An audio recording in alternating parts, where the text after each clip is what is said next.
few miles south of Miami, which is where I live, we have the Florida Keys. It is a little over an hour drive to the first of the Keys, Key Largo. Today we are visiting John Pennekamp Coral Reef State Park, where we will take the glass-bottom catamaran all the way to the coral reef at the edge of the continental shelf. From New York City, Napa Valley, Arctic Circle, Dusseldorf, Mount McKinley, Madrid, Fairbanks, Alaska.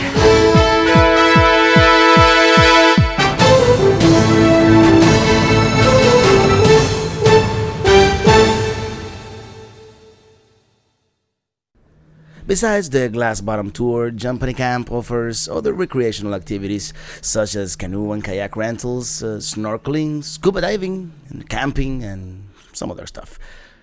We begin sailing in the double glass-bottom catamaran. A button on the wall, press and hold it for 10 to 15 seconds. So all our recycling goes to those recycling bins, folks. Remember, The boat takes us through the narrow canals, through the mangrove, which eventually will lead us to the open ocean. please not take those down yourself or duck underneath those, folks. Also, as we're heading out to that coral reef today, we're going to do a two-door open. That extra insurance package for you guys out there in that coral reef.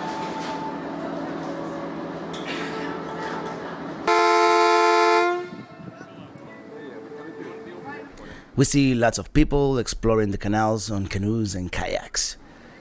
Sticking right out in space. But we also have the great egret perched up in there too. Now that great egret has those black stalks or black legs, and then oftentimes these nice white wispy feathers going right down the back of it.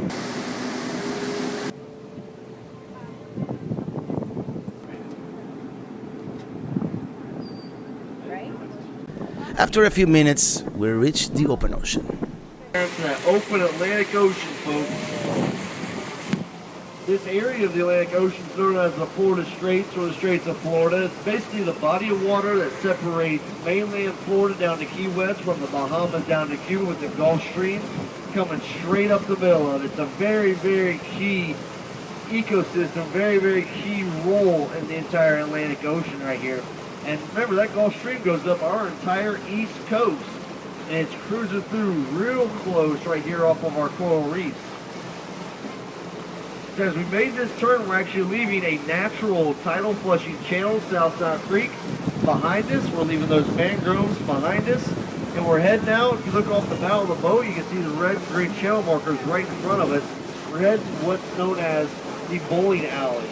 Basically one of the only man-made and dredged these red and green channel markers. It is very shallow, folks. These are growing here. So this is actually a really good nursery and a really good feeding ground. We cruise on this narrow dredge canal among the shallow waters.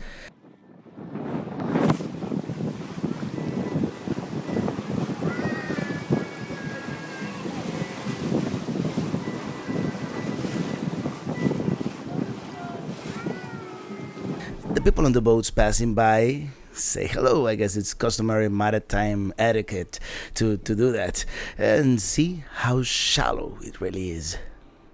Time to pick up some speed, as the coral reef is about 5 miles off the coast, right at the edge of the shallow water.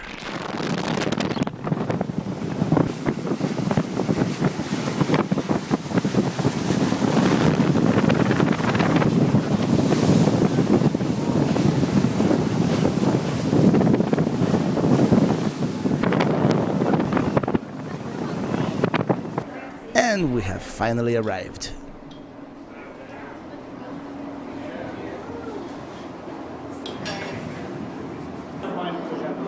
Alright, that's all the way. You guys are good to go. Let's start looking down here at the well. They're little jellyfishers called sea walnuts. Like, look, there are two coming in forward. There's a green fish, it'd be red, yellow, and green. Going to the center of the boat. It's a male stoplight parrotfish. Now we all have a little different angle and view out here. So it's gotta kind of work with me. Kind of wait till we drift over things to know where we're trying out. Window 3, there's a French angelfish. It's tall, black, and has yellow on its sides. And then all yellow was a thin, like little, like a couple inches long. These little yellow guys. And window 6, sometimes snappers and grunts. even sometimes groupers and eels. He'll keep later than normal, and he might start doing some of his hunting out here. Now sometimes you can see him when those see him at 6 now, he can look kind of tan or brown, but it's pretty cool. He actually can go 90 degrees, sway back and forth to the soft coral here, and you are going to have millions of them covering all this coral. Then, even against you or me, there's Charlie, the one watching. He's going a little crazy tonight. And I'll act. You'll find out why we call it a little chihuahua. There's a little disc with black dots by their tails. We also have Charlie cruising. And a soft light male parrotfish is going to have a 4. It's red, green, and yellow. That silver parrotfish looks kind of like it's flying. Where is he going to go? It's coming out towards 6. What do you guys got over here? You got any of that rusty orange coral? Yeah, right there.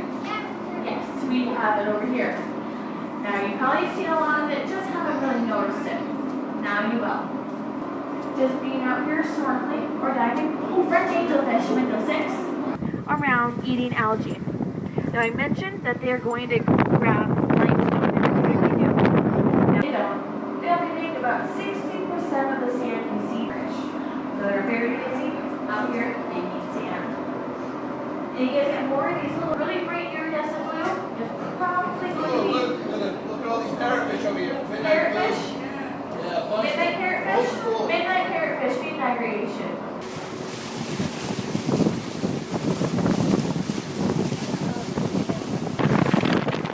Speeding our way back to the mainland. We didn't get a perfect weather this time, but it was interesting nonetheless.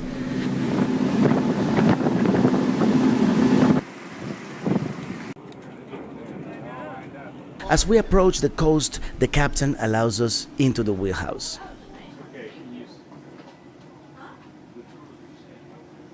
This part is fascinating, particularly to the children above. He shows us the instruments and explains how we only have a couple of feet of clearance with the bottom of the ocean. Back in Key Largo, we decide to explore some of the trails inside the mangrove. As we come into the trail near Far Beach.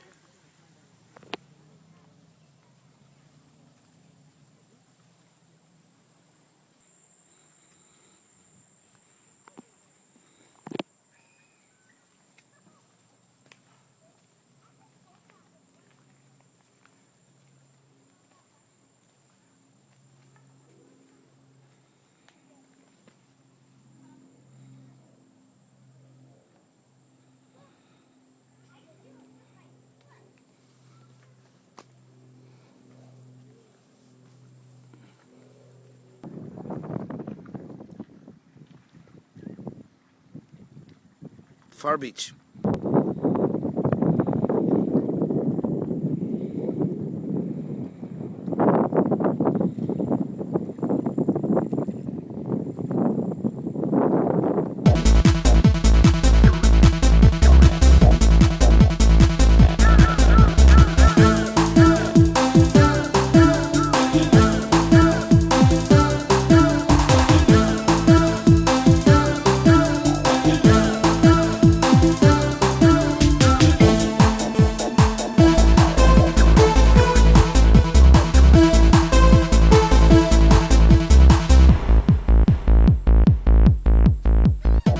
And that's it, going back to Miami.